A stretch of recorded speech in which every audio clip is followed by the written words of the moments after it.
3 words you said this morning just sabotaged everything you're building. You woke up late, looked in the mirror, said, "I'm so tired." Checked your bank account, felt the anxiety, said, "I never have enough." Started your work, hit resistance, said, "This is so hard."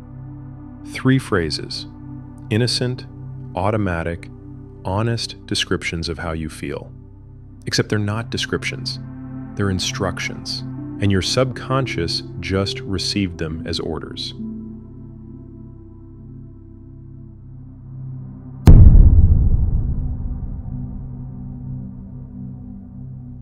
Charles Haanel discovered something in 1912 that most people still don't understand.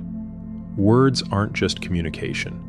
They're the first form thought takes before crystallizing into physical reality.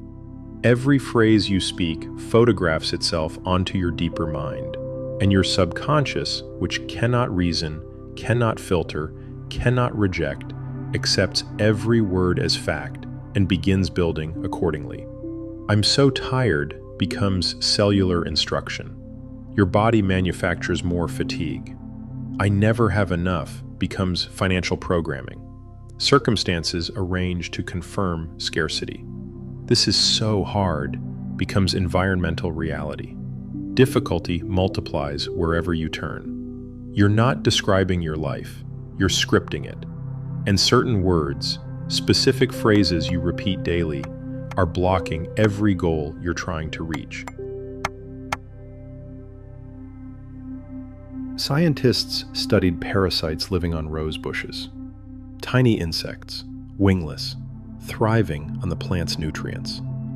Then the researchers let the plants dry out completely. No water, no food.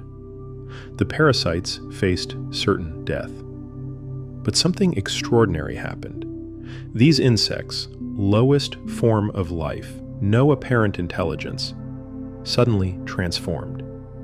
They grew wings they'd never had, flew to the window, escaped to find new resources.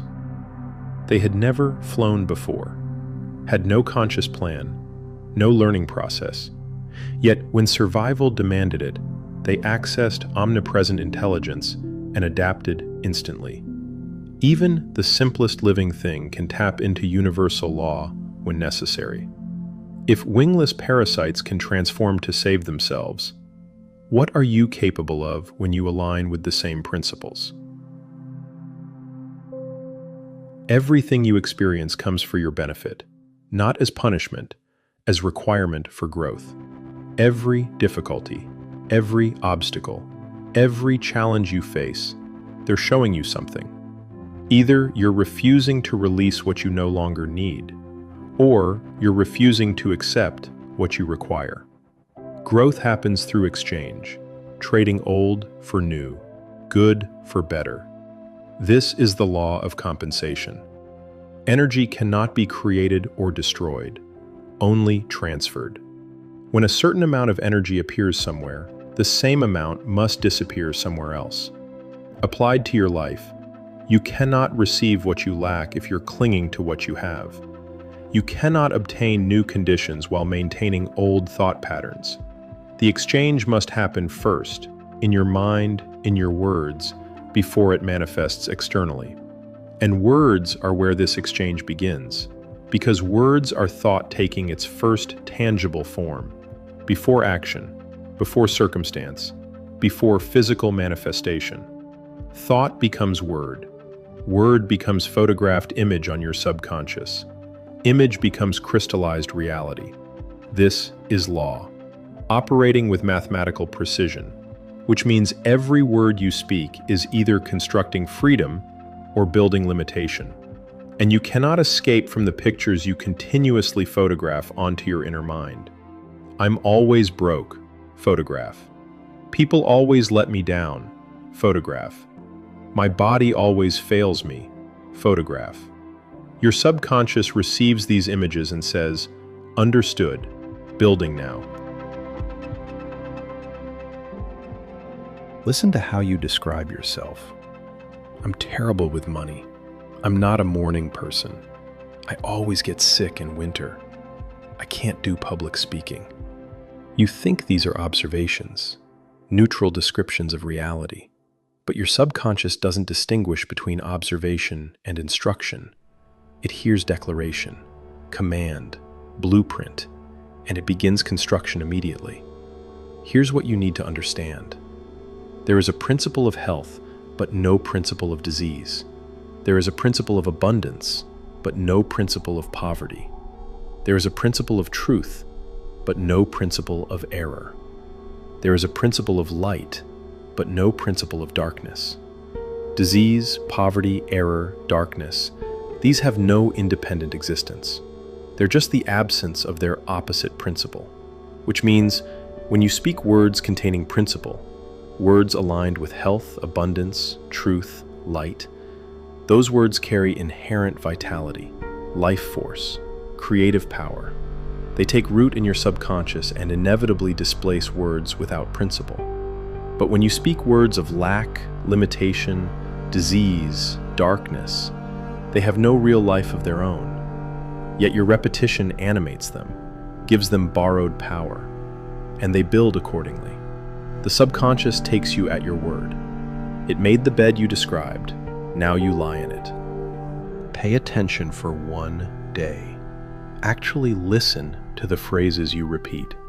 How many times do you say, "I can't"? How often do you describe yourself with limitation? How frequently do you speak what's wrong instead of what's right? Count them. You'll be shocked.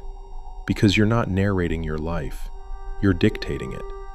Words can become mental palaces that endure forever, or flimsy structures that collapse with the first wind. The difference isn't volume, not frequency, not emotion. It's principle. A word containing principle, health, abundance, truth, has vitality because it aligns with universal law. It will germinate, take root, grow, displace error automatically. A word without principle, disease, poverty, dishonesty, has no inherent life. But here's the danger. Your habitual use gives it animation, and most people animate limitation daily without realizing it. This is where insight becomes essential. Insight is a faculty of mind that lets you examine facts and conditions from a distance, like a telescope for consequences. It enables you to see difficulties and possibilities before you encounter them.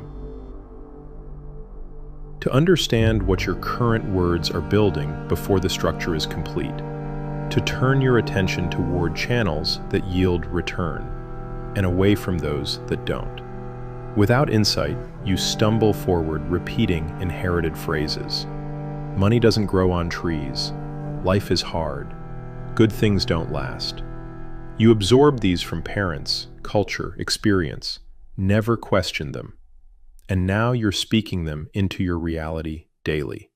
But insight allows you to examine each phrase before you speak it. To ask, does this contain principle?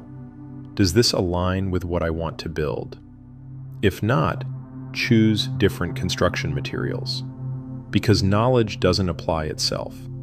You can understand everything in this lesson and still build prisons with your words tomorrow. Unless you exercise determined, conscious effort to interrupt habit. Custom and precedent govern most people's language, but you can break free through insight developed in silence, through concentration on what you're actually constructing.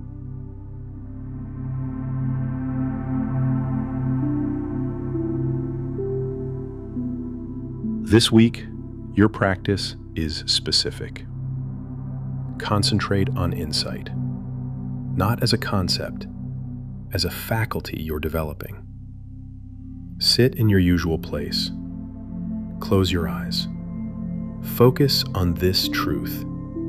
Having knowledge of creative power doesn't mean possessing the art of thinking. Knowledge doesn't apply itself automatically. Your actions aren't governed by knowledge. They're governed by custom, precedent, habit. The only way to apply knowledge is through determined, conscious effort. Let this sink in deeply. Knowledge unused passes from the mind. The value exists only in application. Now, bring insight to bear on your own speech patterns. What phrases do you repeat daily? Examine them at long range. See where they're leading. I'm always tired. Where does this road end? I can't afford it. What structure is this building? Nothing works for me. What future is this photographing? Now, formulate a definite program. Which phrases will you eliminate? Which will you replace them with? Not generic affirmations. Specific words containing principle that align with your actual goals. This is practical application. This is insight at work. Certain words are blocking your goals, not because they're bad or negative, because they lack principle. They're building structures of limitation while you're trying to create expansion. And you cannot receive what you're trying to attract while maintaining the words that repel it. This is the law of compensation. Energy exchange. The appearance of energy in one place requires its disappearance from another. You must release old construction materials before new ones can take their place. Stop saying, "I can't." Start speaking what contains the principle of capability. Stop describing disease. Start using words that carry the principle of health.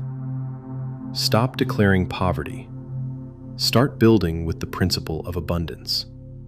Your subconscious is listening right now, taking every word as instruction. It cannot reason, cannot filter, cannot reject. It takes you at your word and builds accordingly. So speak carefully. Speak with insight. Speak with principle. Because words are thought forms crystallizing into your physical reality. And you will reap exactly what you sow.